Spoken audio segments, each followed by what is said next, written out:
सत्यं शिवं सुन्दरं सत्यं शिवं सुन्दरम् ईश्वर सत्य है सत्य ही शिव है शिव ही सुंदर है सत्यं शिवं सुन्दरं सुन्दरं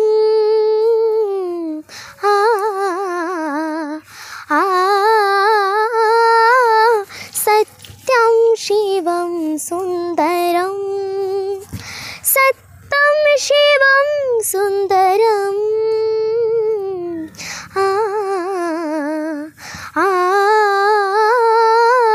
सत्यं शिवं सुन्दरं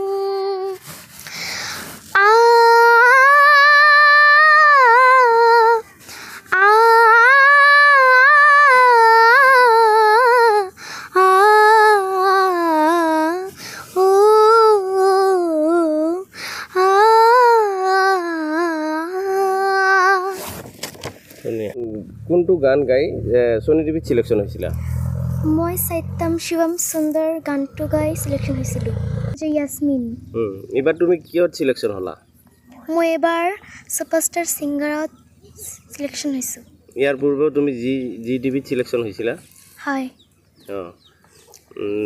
কি গান গোৱা তুমি হিন্দী বেংগলী এছামিজ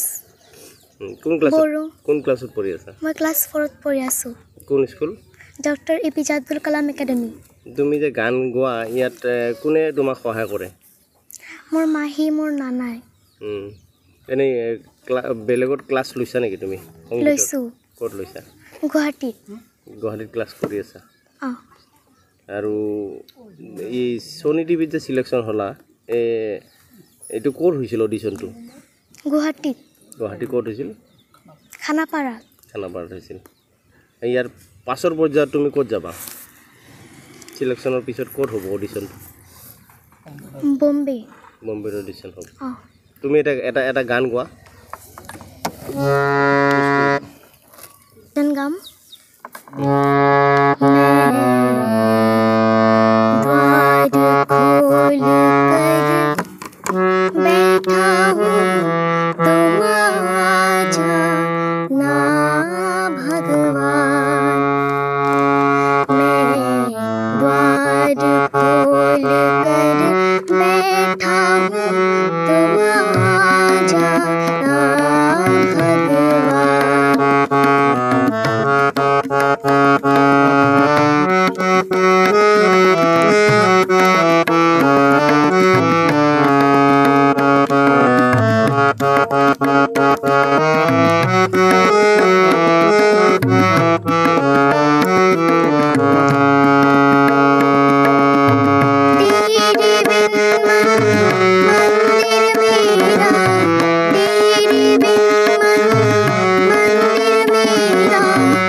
মাহফুজাৰ কি হয়?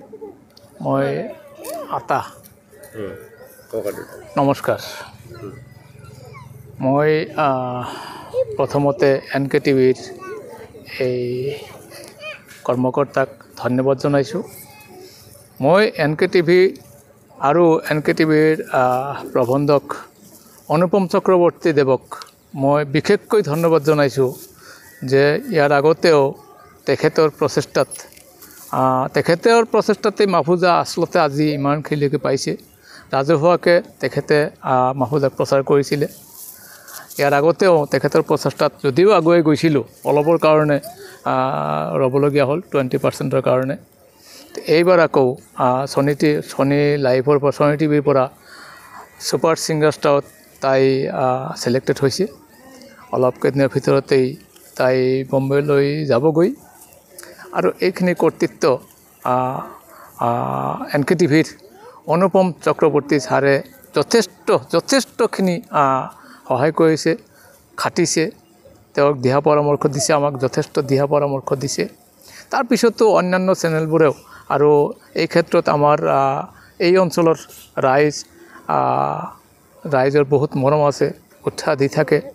বিশেষকৈ যিহেতু আমি সিমান সচ্ছল নহওঁ আৰ্থিকভাৱে, এই যে তাইৰ গীতৰ ক্ষেত্ৰত ইনষ্ট্ৰুমেণ্টবিলাক লগাও হৈ আছে বা লাগিছে, এইবিলাক আমাৰ বিধায়ক মহোদয়ে তাইক তানপুৰা এটা দিছে কিনি, আমাৰ CDP মহোদয়ে তবলা যোৰা কিনি দিছে। এনেকৈ যি লাগে সদাশয় ব্যক্তিসকলে জানি বুজি মাহফুজাক সহায় কৰি আছে। আমি আজিৰ এই ক্ষেত্ৰত, আজিৰ এই সময়ত, আজিৰ এই শুভক্ষণত মই আটাইকে আমাৰ আন্তৰিক ভক্তি আৰু ওলগ জনাইছোঁ। তেখেতৰ পৰা সকলোৰে পৰা আমি আশীৰ্বাদ বিচাৰিছোঁ। আজি মাহফুজাৰ যাত্ৰাপথত NKTVৰ এই প্ৰয়াসৰ লগতে তেওঁলোকৰ আশীৰ্বাদ থাকক, যাতে মাহফুজাই আমাৰ অসমৰ কাৰণে কিবা এটা কঢ়িয়াই লৈ আহিব পাৰে। মাহফুজাই প্ৰথম অৱস্থাত সংগীত ক'ৰ পৰা শিকিছিল? সংগীত এইটো এটা সংগীত আমি জনা নাছিলোঁ। হঠাৎকৈ 3.5 বছৰ বয়সত তাই তিনা স্কুলত মেডেল লৈ আহিছিল স্কুলৰ পৰা। তাই তেতিয়া কথাই কোৱা নাছিল, মই জনাই মোৰ বুকুত থাকিছিল। এতিয়াও মোৰ বুকুত থাকে, তাই ঘৰত নাথাকে, মোৰ বুকুতে থাকে একদম সৰুৰ পৰাই। তো মই জনা নাছিলোঁ যে তাই এনেকৈ গীত গাব। হঠাতে শুনিবলৈ পালোঁ, লৈ আহিল, মেডেলটো লৈ আহিল। তাৰপিছত সিদিনাই আমাৰ ল'ৰাবিলাকক লৈ বহিলোঁ। বহাৰ পিছত দেখিবলৈ পালোঁ তাই তালৰ লগত গীত গাই আছে। তাৰপিছত স্পেচিয়েলিষ্ট অনা হ'ল মিউজিকৰ। সেই স্পেচিয়েলিষ্টৰ সমগতে তেওঁলোকে তালত বজাইছে, তেওঁলোকৰ এই তালত তাই গান গাই আছে। মই আচৰিত মানিছিলোঁ। তেতিয়া মই সুধিছিলোঁ, তুমি মোৰ বুকুত থাকা অথচ মই নাজানিলোঁ তুমি গান এইবিলাক তুমি ক'ৰ পৰা শিকিলা? তেতিয়া কৈছিল, না মই যে গাড়ীত যাওঁ না, তেতিয়া মই এই গীতবিলাক গাড়ীত বাজি থাকে, মই মুখস্থ কৰিছোঁ। মাহীয়েকে তেতিয়াৰ পৰাই তাৰ পিছৰ পৰাই মাহীয়েকে লাগি গ'ল। যেতিয়া আমি তেওঁক স্কুলত দিলোঁ, মিউজিক স্কুলৰ সৰভোগত, তেতিয়াৰ পৰা তাৰ পৰা যি দিয়ে মাহীয়েকে ঘৰত এইটো বুজি লৈ তাইক বুজায় আৰু শিকাই থাকে, আৰু মই ছাপোৰ্ট দি থাকোঁ। তাৰপিছত ইয়াতে শিকা হ'ল। তাৰপিছত তাইৰ মাহীয়েকে ক'লে যে বাবা এনেকৈতো নহ'ব, কলকাতাত এটা অনলাইনৰ অনুষ্ঠান আছে, তাইক তাতে এডমিশ্যন দিয়া হওক। তাতে এডমিশ্যন দি দিলোঁ তাইৰ মানে ইয়াৰ মাহীয়েকৰ কথা মতে।